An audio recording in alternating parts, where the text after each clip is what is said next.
satisfying was his victory? You predicted that he would get the knockout. We thought he would give you a run for your money. What are you going to do on your end to make the fights feel more Tank? You do things how you're supposed to do.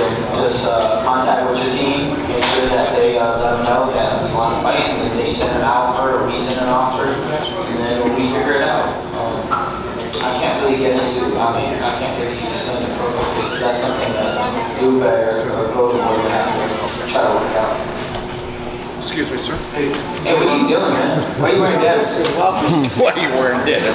Just kidding. You always wear denim. Hey Ryan, congratulations on your win tonight. You're a fan about wanting to get Tank in the ring. What is it about Tank Davis that you feel you can take advantage of when you guys do meet with Mayweather at the end of this year or next year?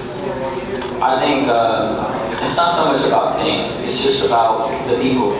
The people want me to fight Tank. It's not so much. It could have been Devin Haney if the people wanted Devin Haney. These people stayed out, 30 minutes, 40 minutes, an hour after my fight. They're screaming, "We want Tank." I told everybody, I walk around any place. Doesn't matter if it's Texas.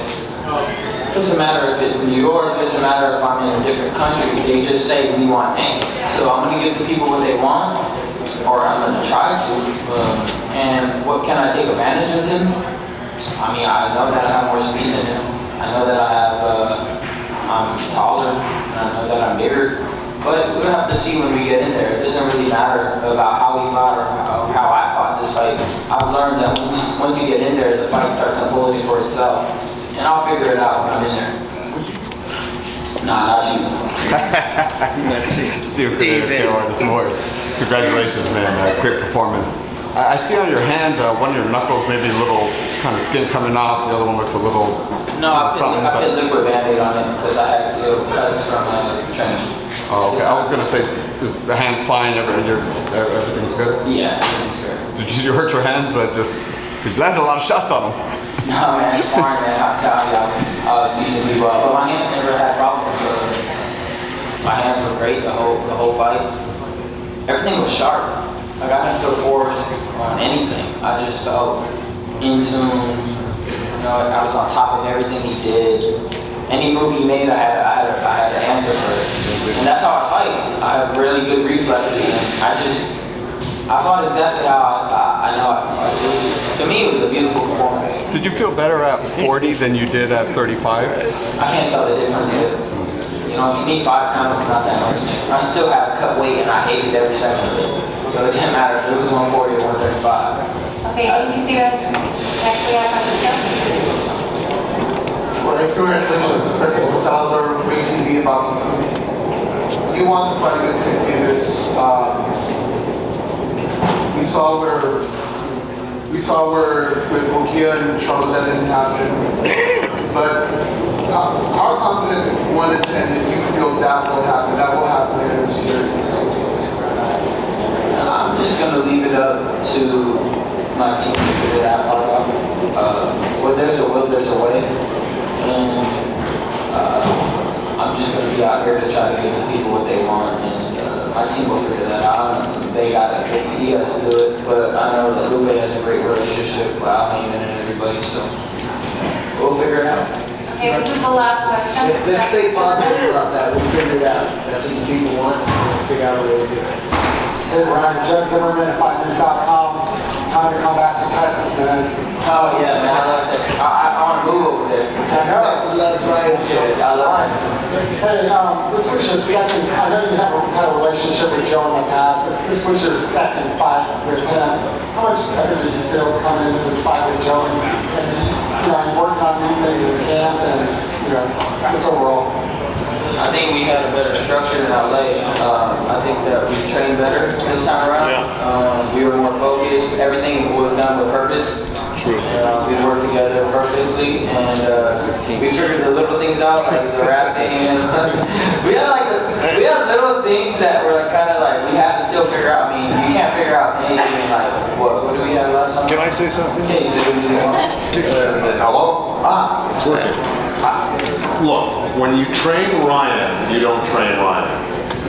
you train with Ryan because Ryan has the mentality of a coach. He's as smart as a coach. He sometimes says things and figures things out that I've never heard a fighter figure out before.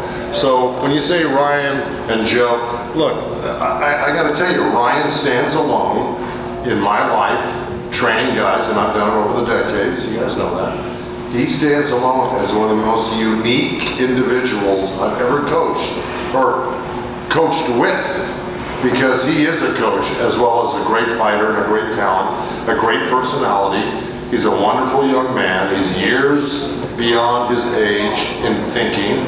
His father and mother did a great job with him. I love Ryan. He's a loving person. And I think those things have to be said about him because, you know, you could easily overlook stuff like that, but I don't. He's a unique individual like nobody I've ever met in this game. And so I want to give him a lot of the credit. So when people say, oh, coaching with Joe, I go, not really. Ryan is kind of like, he's a co-coach, you know? The thing I love about Joe is if I ever was afraid of anything during this camp, I could call him up and I would try to find a truthful answer for it. I was doing a lot of things this camp. One of the hardest things this camp was the passing of my grandma. You know, she died during this camp, and you know, one of those days I said, I don't know what happened. I don't feel the same. And you know, he really told me, like, you're grieving. And I was so focused that I just didn't understand why I wasn't moving. And he helped me, try to uplift me, bring me back. I also ended up getting a tattoo for no reason 2 weeks before the fight. And then I get it, it gets infected. I'm like, oh, well, this sucks. But with the grace of God, I figured out a way to heal it quick. Yeah. Ryan's a perfectionist. Yeah, and little things, I had to cook it, but Joe, I could rely on him to help me find any answer that I need to, and he's just a great coach, a great mentor, and I feel like I have 3 dads, 4 dads. Yeah. My whole camp has great men around me that just tell me the truth. So thank you, Joe, for everything you do. Thank you. And, yeah, man. Yeah, you're the best. You're the best. Well, thank you, Ryan. Thank so you, much. guys.